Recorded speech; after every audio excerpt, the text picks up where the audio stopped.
नमस्कार, मैं राकेश परमार और आप देख रहे हैं महत्वपूर्ण मुद्दा।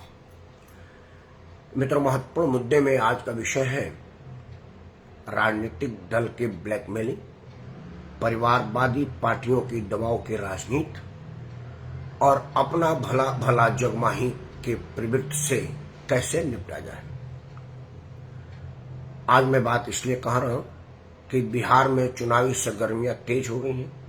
राहुल गांधी ने चुनाव आयोग के विरुद्ध जो यात्रा बिहार से प्रारंभ किया, असल में वो चुनाव के लिए था, चुनाव आयोग के लिए नहीं था।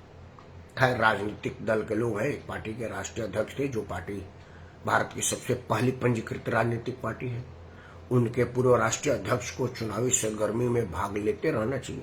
वो तो उनमें कमी है कि वो सीजनल पॉलिटिशियन है और बाकी फुल टाइम क्या करते हैं किसी को पता नहीं है। लेकिन यह जरूर है कि बिहार में सरगर्मियां तेज हो गई हैं। आज का दिन राजनीतिक उद्देश्य से बड़ा दिन था। भारतीय जनता पार्टी ने आज दिल्ली में सांसदों का एक वर्कशॉप तैयार किया था और उसमें प्रधानमंत्री सबसे पीछे बैठे थे। वो अपने सांसदों के मनोबल बढ़ाने के उद्देश्य किए होंगे। और बिहार में आज नीतीश कुमार के विरुद्ध लामबंद हो रहे विपक्ष ने आज एक बैठक किया था। सीटों के बंटवारे पर चर्चा हो रही थी।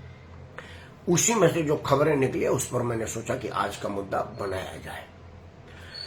मित्रों, शाहनी ने आज बयान दिया है कि मैंने कहा था कि भाई 20-22 सीट हम लड़ेंगे और उप मुख्यमंत्री हम होंगे। फिर बोला कि सीटें 2-4 हम कम कर सकते हैं, उप मुख्यमंत्री लेकिन हम ही होंगे। यह मैंने पहले तय कर दिया था। उपेंद्र कुशवाहा अपनी अलग बात कह रहे हैं, जीतनराम मांझी अपनी अलग बात कह रहे हैं।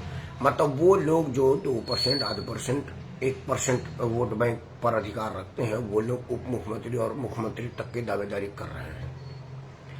पिछले बार बिहार में एक बड़ा मांग हुआ था मुसलमानों की तरफ से। उन्होंने कहा कि भाई 1% वाले को आप उप मुख्यमंत्री बना रहे हैं तो मुझको क्यों नहीं।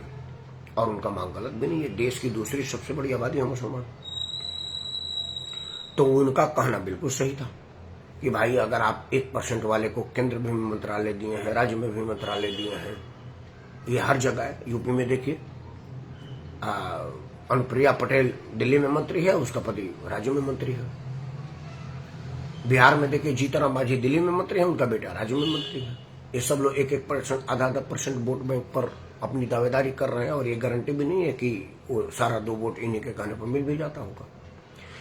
मेरा मतलब ये नहीं है कि किसका कितना परसेंट है। मेरा मतलब है कि जो परिवारवादी पार्टियां हैं वो सिर्फ अपने परिवार की चिंता करती हैं और बात पूरे समुदाय, समाज और अपने जाति की करती हैं। मैं उत्तर प्रदेश का हूं तो पहले यूपी से चर्चा करते हैं। छोटी पार्टियों की बात हुई थी, इसलिए मुलायम सिंह के परिवार के नाम नहीं रखूंगा क्योंकि वो बड़ी पार्टी में आ जाएंगे। अनुप्रिया पटेल समाज से आती हैं। उनके पिताजी बड़े नेता थे। अब उन्होंने नरेंद्र मोदी के साथ समझौता किया, मतलब भारतीय जनता पार्टी के साथ, और खुद केंद्र में मंत्री है और उनका पति उत्तर प्रदेश में मंत्री है। अब उन पर यह आरोप है कि उनकी अपनी सगी माताजी और सगी बहन जी के साथ नहीं पड़ता। उनकी बहन अखिलेश यादव के साथ मिलकर के चुनाव लड़ी। तो सोनेलाल पटेल के वोट बैंक पर तो दोनों पटेलों का उतना ही अधिकार है, पुत्रियों का और पत्नियों का भी है। तो एक पटेल पर अपने घर में ही अगर राय नहीं बन रहा है, मतलब जो औरत अपने बहन को ना लेकर के अपने पति को मंत्रालय दी है, उसे और पटेलों की हितों की रक्षा की कोई मांग होगी, ये कैसे उम्मीद करें। जबकि समय समय पर जब भी पता चलता है कि भाई कुछ मामला खड़बड़ा रहा है, योगी जी कुछ कमाई नहीं करने दे रहे हैं, तो कहते हैं कि हमारा समाज नाराज चल रहा है। उसके बाद हो सकता है कुछ मौका मिल जाता होगा तो फिर खुश हो जाता है। अब पूरा पटेल समुदाय से मैं यह आह्वान करता हूं कि विचार करिए कि जिस अनुप्रिया पटेल की बहन उससे असंतुष्ट है, उससे बाकी पटेल कैसे खुश हो सकते हैं। जिसकी मां को वो संतुष्ट नहीं कर पाई, अपने पाले में नहीं रख पाई, वो और पटेलों के हितों की रक्षा क्या करती होगी। जिसने अपने बहन के हितों की रक्षा नहीं की, अपने माता के हितों की रक्षा नहीं की। पिताजी तो खैर रहे नहीं। वही हाल और दूसरे साहब के, एक निषाद समुदाय के हैं, उनका भी मत प्रतिशत गिनती वाला ही है। वो उत्तर प्रदेश में मंत्री है, बेटा दिल्ली में सांसद है।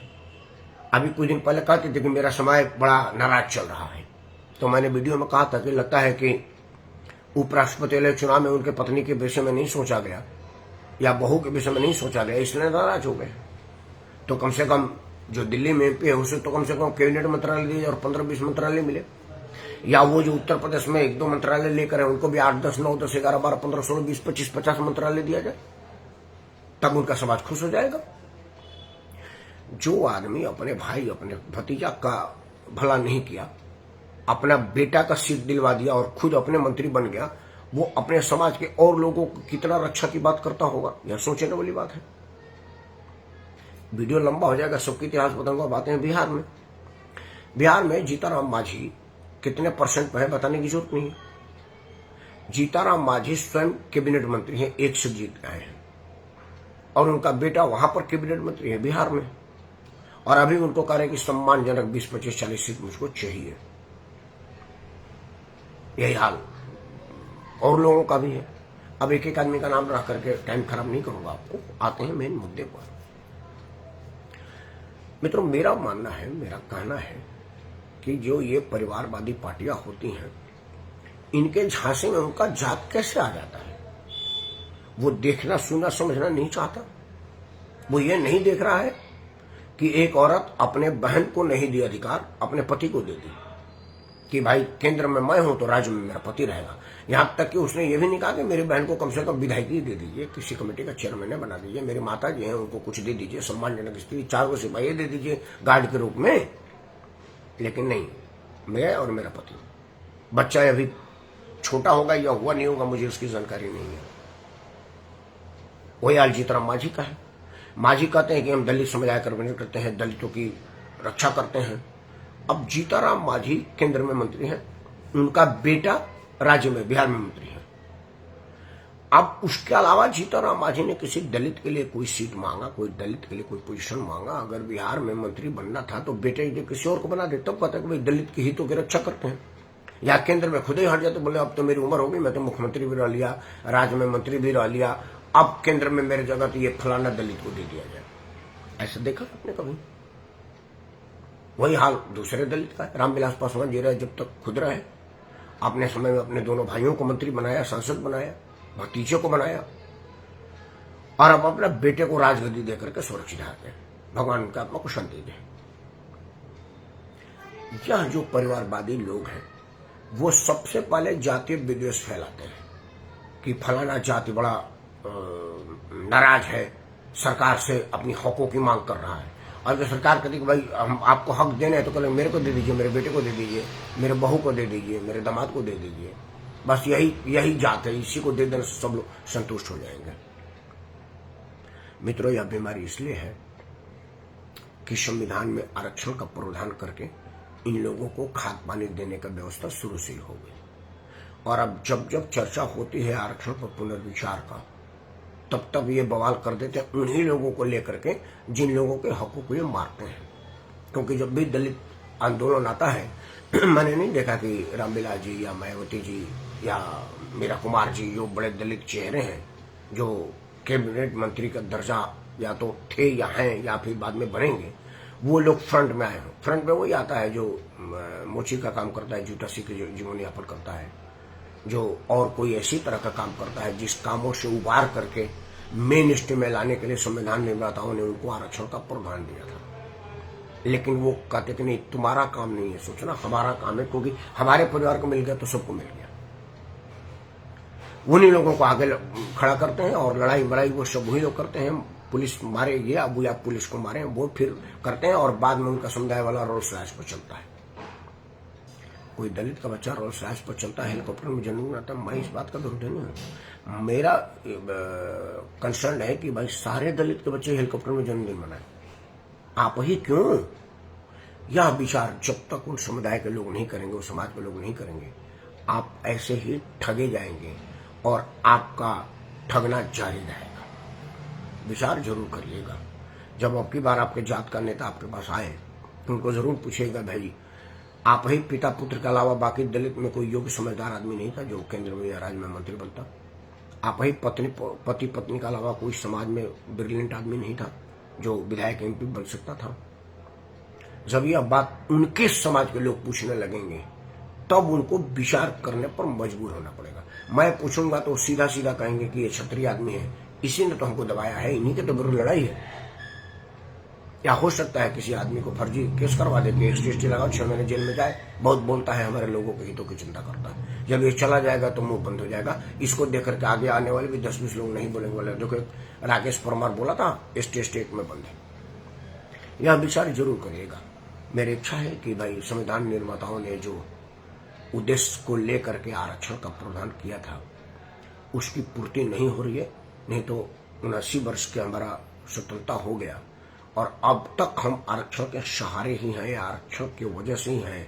तो यह पुनर्विचार की जरूरत है और इस पर पुनर्विचार जरूर हो। और इस पर तब तक विचार सार्थक नहीं होगा जब तक इस पर विचार ना हो कि आरक्षण से जिनको एक बार लाभ मिला, अगला लाभ उन्हीं के परिवार को मिलता है, चाहे राजनीति में हो या नौकरी में हो। तो बाकी क्या करें, क्योंकि सीटें कम है भाई। संसद में तो 525 ही लोग जाएंगे, तो 525 से ज्यादा दलित हैं।